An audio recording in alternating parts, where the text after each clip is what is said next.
नमस्कार छात्रों, कैसे हैं आप सभी। क्या आप सभी क्लास 10th का एग्ज़ाम 2027 में देने वाले हैं और बिहार बोर्ड से हैं। तो आज का यह संस्कृत का क्लास आपके लिए बहुत ही महत्वपूर्ण होने वाला है, क्योंकि मैं आप सभी को संस्कृत में कुछ ऐसे 50 ऑब्जेक्टिव सवाल बता देने वाला हूं जो सीधे आप सभी के एग्जाम में पूछने जाएंगे। या आप सभी यहाँ पे देख सकते हैं, ये आप सभी का ये जो मॉडल पेपर है 2027 के लिए तैयार किया गया है, जो इसमें 100% क्वेश्चन पूछने की चांस रखती है। यहाँ पे देख सकते हैं विषय संस्कृत दिया गया है। आप सभी का जो विषय कोड होने वाला है 105 यहाँ पे देख सकते हैं। कुल प्रश्नों की संख्या यहाँ पे 100 हो सकती है और यहाँ पे देख सकते हैं कुल पेजों की संख्या यहाँ पे आप सभी को 36 दिया गया है। तो चलिए हम लोग 50 महत्वपूर्ण ऑब्जेक्टिव सवाल जानने का प्रयास करेंगे जो सीधे आप सभी के एग्जाम में पूछे जाएंगे। आगे बढ़ने से पहले आपसे एक रिक्वेस्ट है, यदि आप हमारे चैनल पर नए हैं तो चैनल को सब्सक्राइब करके वीडियो को लाइक शेयर करना ना भूलें। तो चलिए आप सभी का यहाँ पे देख सकते हैं पहला प्रश्न दिया गया है, संस्कृत का है। मंगलम पाठ में किसकी महिमा का वर्णन है। मंगलम पाठ में किसकी महिमा का वर्णन है, तो यहाँ पे देख सकते हैं आप सभी का correct answer option number C हो जाएगा, परमात्मा की वर्णन है। Correct answer option number C हो जाएगा।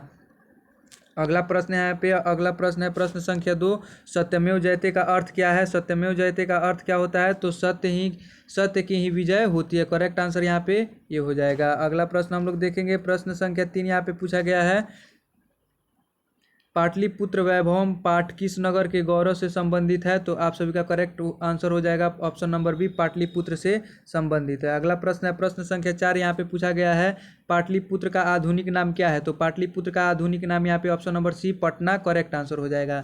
अगला प्रश्न हो जाएगा ऑप्शन नंबर आप सभी का 5, पाटलिपुत्र एक प्राचीन नाम क्या था। पाटलिपुत्र का प्राचीन नाम क्या था, तो कुसुमपुर था। Correct answer option number B हो जाएगा। अगला प्रश्न है, अलस कथा में अलस शब्द का अर्थ क्या है। तो अलस शब्द का अर्थ क्या है, तो आलसी। करेक्ट आंसर यहाँ पे ऑप्शन नंबर आप सभी का सी हो जाएगा। अगला प्रश्न हम लोग देखेंगे, प्रश्न संख्या 7 यहाँ पे पूछा गया है, अलस कथा का मुख्य संदेश क्या है। तो अलस कथा का मुख्य संदेश ऑप्शन नंबर बी, आलस्य का त्याग करना है। प्रश्न संख्या 8 यहाँ पे पूछा गया है, संस्कृत साहित्य लेखक पाठ का संबंध किससे है। तो किससे है, करेक्ट आंसर हो जाएगा ऑप्शन नंबर सी, महिला लेखिकाओं से है। करेक्ट आंसर यहाँ पे आप सभी का ऑप्शन नंबर सी हो जाएगा। अगला प्रश्न हम लोग देखेंगे, प्रश्न संख्या 9 यहाँ पे पूछा गया है, संस्कृत साहित्य में महिलाओं का योगदान कैसा रहा है। तो संस्कृत साहित्य में महिलाओं का योगदान महत्वपूर्ण रहा है। करेक्ट आंसर यहाँ पे ऑप्शन नंबर आप सभी का सी हो जाएगा। अगला प्रश्न हम लोग देखेंगे, प्रश्न संख्या 10 यहाँ पे पूछा गया है, भारत महिमा पाठ में किसकी प्रशंसा की गई है। तो भारत की प्रशंसा की गई है। आप सभी यहाँ पे देख सकते हैं ऑप्शन नंबर आप सभी का बी करेक्ट आंसर होने वाला है। अगला प्रश्न हम लोग देखेंगे, प्रश्न संख्या 11 यहाँ पे पूछा गया है, भारत को किस रूप में वर्णित किया गया है। भारत को महान देश के रूप में क्या किया गया है, वर्णित किया गया है। करेक्ट आंसर यहाँ पे ऑप्शन नंबर आप सभी का बी हो जाएगा। अगला प्रश्न है, भारतीय संस्कारा का अर्थ है क्या है। भारतीय संस्कारा का अर्थ क्या है, तो भारतीय संस्कार। करेक्ट आंसर यहाँ पे ऑप्शन नंबर आप सभी का सी हो जाने वाला है। अगला प्रश्न हम लोग देखेंगे, प्रश्न संख्या 13 यहाँ पे पूछा गया है, भारतीय संस्कारों का आधार क्या माना जाता है। तो भारतीय संस्कारों का आधार नैतिक एवं सांस्कृतिक मूल्य माना जाता है। अगला प्रश्न प्रश्न संख्या 14 यहाँ पे पूछा गया है, नीति श्लोका पाठ का मुख्य उद्देश्य क्या है। नीति श्लोका पाठ का मुख्य उद्देश्य है नीति एवं सदाचार की शिक्षा देना। करेक्ट आंसर यहाँ पे ऑप्शन नंबर बी हो जाएगा। अगला प्रश्न हम लोग देखेंगे, प्रश्न संख्या 15 यहाँ पे पूछा गया है, नीति श्लोका में किस प्रकार की शिक्षा मिलती है। तो नीति शिक्षा में जीवन उपयोगी नीति शिक्षा मिलती है। अगला प्रश्न हम लोग देखेंगे, प्रश्न संख्या 16 यहाँ पे पूछा गया है, कर्मवीर कथा में किस बात पर बल दिया गया है। कर्मवीर कथा में कर्म की बात पर बल दिया गया है। Correct answer option number C हो जाएगा।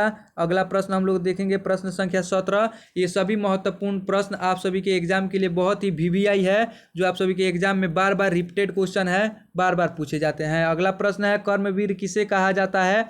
तो जो कर्मठ और परिश्रमी होता है उसे कर्मवीर कहा जाता है। Correct answer option number B हो जाएगा। अगला प्रश्न है प्रश्न संख्या 18, स्वामी दयानंद पाठ किस महापुरुष से संबंधित है। तो स्वामी दयानंद सरस्वती से संबंधित। करेक्ट आंसर ऑप्शन नंबर आप सभी का सी हो जाने वाला है। प्रश्न संख्या 19 यहाँ पे पूछा गया है, प्रश्न संख्या 19, स्वामी दयानंद सरस्वती ने किसका प्रचार किया था। स्वामी दयानंद सरस्वती ने वेदों के ज्ञान का प्रचार किया था। Correct answer option number B हो जाएगा। अगला प्रश्न है प्रश्न संख्या 20 यहाँ पे पूछा गया है, स्वामी दयानंद सरस्वती ने किस संस्था की स्थापना की? तो आर्य समाज संस्था की क्या की थी? स्थापना की थी। अगला प्रश्न, प्रश्न संख्या 21, जो एग्जाम के लिए महत्वपूर्ण प्रश्न माना जाता है। मंदाकिनी वर्णन में किसका वर्णन है? तो किसका वर्णन है? मंदाकिनी नदी का वर्णन। Correct answer option number C हो जाएगा। अगला प्रश्न है प्रश्न संख्या 22, यहाँ पे पूछा गया है मंदाकिनी किस प्रकार का नाम है? तो मंदाकिनी एक नदी का नाम है। Correct answer option number B हो जाएगा। यहाँ पे आप सभी प्रश्न संख्या 23 यहाँ पे देख सकते हैं, पूछा गया है व्याघ्र पथी कथा में व्याघ्र का अर्थ क्या है? व्याघ्र का अर्थ क्या है? तो यहाँ पे देख सकते हैं आप सभी का करेक्ट आंसर यहाँ पे हो जाने वाला है ऑप्शन नंबर सी। व्याघ्र का अर्थ आप सभी से पूछा जाएगा तो बाघ हो जाएगा। अगला प्रश्न, प्रश्न संख्या 24 यहाँ पे देखेंगे पथिक शब्द का अर्थ क्या है? तो पथिक शब्द का अर्थ यात्री माना जाता है। करेक्ट आंसर यहाँ पे ऑप्शन नंबर सी हो जाएगा। अगला सब प्रश्न है प्रश्न संख्या 25, यहाँ पे पूछा गया है व्याघ्रपति कथा का मुख्य संदेश क्या है? व्याघ्रपति कथा का मुख्य संदेश है लोभ से बचना। करेक्ट आंसर यहाँ पे ऑप्शन नंबर बी हो जाएगा। अगला प्रश्न है प्रश्न संख्या 26, यहाँ पे आप सभी से पूछा गया है कर्णस्य दानवीरता पाठ के रचयिता कौन है? तो कर्णस्य दानवीरता पाठ के रचयिता कौन है? ऑप्शन नंबर सी आप सभी का भास करेक्ट आंसर हो जाएगा। अगला प्रश्न पूछा गया आपसे प्रश्न संख्या 27, यहाँ पे देख सकते हैं कर्णस्य दानवीरता किस ग्रंथ से संबंधित है? तो महाभारत ग्रंथ से संबंधित है। करेक्ट आंसर यहाँ पे ऑप्शन नंबर आप सभी का बी हो जाएगा। तो यहाँ पे आप सभी देख सकते हैं कर्ण किसके पुत्र थे? ये हिंदी के प्रश्न में भी पूछा जाता है और संस्कृत में भी बार बार पूछा जाता है। कर्ण किसके पुत्र थे? तो कर्ण सूर्य के पुत्र थे। करेक्ट आंसर हो जाएगा ऑप्शन नंबर सी हो जाएगा। यहाँ पे अगला प्रश्न आप सभी देख सकते हैं कर्ण के शरीर में कौन सी वस्तुएं जन्म जाती थी? तो कर्ण के शरीर में कवच और कुंडल वस्तुएं जन्म जाती थी। अगला प्रश्न हम लोग देखेंगे प्रश्न संख्या 30, यहाँ पे पूछा गया है देख सकते हैं कर्ण से कवच कुंडल किसने मांगे? कर्ण से कवच कुंडल किसने मांगा? तो यहाँ पे देख सकते हैं ऑप्शन नंबर सी आप सभी का इंद्र ने कवच और कुंडल मांगा था। प्रश्न संख्या 31 यहाँ पे पूछा गया है कर्ण ने कवच कुंडल किसे दान कर दिए? तो कर्ण ने कवच और कुंडल को इंद्र को दान कर दिए थे। Correct answer option number C हो जाएगा। अगला प्रश्न देखेंगे प्रश्न संख्या 32, यहाँ पे पूछा गया है कर्ण किस गुण के लिए प्रसिद्ध थे? तो कर्ण दानवीरता, उनमें एक दानवीरता का जो गुण था इसी कारण वो प्रसिद्ध थे। अगला प्रश्न है प्रश्न संख्या 33, यहाँ पे देख सकते हैं आप सभी से पूछा गया है विश्व शांति का अर्थ क्या है? विश्व शांति का अर्थ क्या है? विश्व में शांति बनाए रखना है या विश्व में शांति। करेक्ट आंसर हो जाएगा। अगला प्रश्न आप सभी देख सकते हैं प्रश्न संख्या 34, यहाँ पे पूछा गया है विश्व शांति के लिए क्या आवश्यक है? तो विश्व शांति के लिए आपसी प्रेम और सहयोग की क्या है? आवश्यकता है। आप सभी correct answer option number C हो जाएगा। अगला प्रश्न देखेंगे प्रश्न संख्या 35, यहाँ पे पूछा गया है शांति शब्द का विलोम क्या है? शांति शब्द का विलोम होता है अशांति। करेक्ट आंसर ऑप्शन नंबर यहाँ पे आप सभी का बी हो जाएगा। अगला प्रश्न हम लोग यहाँ पे देखने का प्रयास करेंगे। अगला प्रश्न है शास्त्रकारा पाठ में किसका वर्णन मिलता है? शास्त्रकारा पाठ में शास्त्रकारों का वर्णन मिलता है। Correct answer option number B हो जाएगा। अगला प्रश्न है प्रश्न संख्या 37, यहाँ पे देख सकते हैं शास्त्रकार का अर्थ क्या है? शास्त्रकार का अर्थ ही होता है शास्त्र की रचना करने वाला। Correct answer option number B हो जाएगा। अगला प्रश्न हम लोग देखेंगे प्रश्न संख्या 38, यहाँ पे पूछा गया है संस्कृत भाषा का संबंध किससे है? तो संस्कृत भाषा का संबंध भारतीय ज्ञान एवं साहित्य परंपरा से है। अगला प्रश्न यहाँ पे पूछा गया है मंगलम में सत्यमेव जयते की उपनिषद से प्रसिद्ध हुआ है। किस उपनिषद से प्रसिद्ध हुआ है? तो देख सकते हैं मुंडको उपनिषद से प्रसिद्ध हुआ है। Correct answer option number B हो जाएगा। अगला प्रश्न हम लोग देखेंगे प्रश्न संख्या 40, यहाँ पे देख सकते हैं लिखा गया है अरोरणीयम अरोरणीयान का अर्थ किस भाव को व्यक्त कराता है? तो यहाँ पे देख सकते हैं प्रश्न संख्या 40 का करेक्ट आंसर होगा ऑप्शन नंबर बी अणु से भी सूक्ष्म अर्थ का भाव व्यक्त कराता है। अब प्रश्न संख्या 41, यहाँ पे आप सभी देख सकते हैं महाभारत महिमा में भारत कौन सी विशेषता प्रमुख है?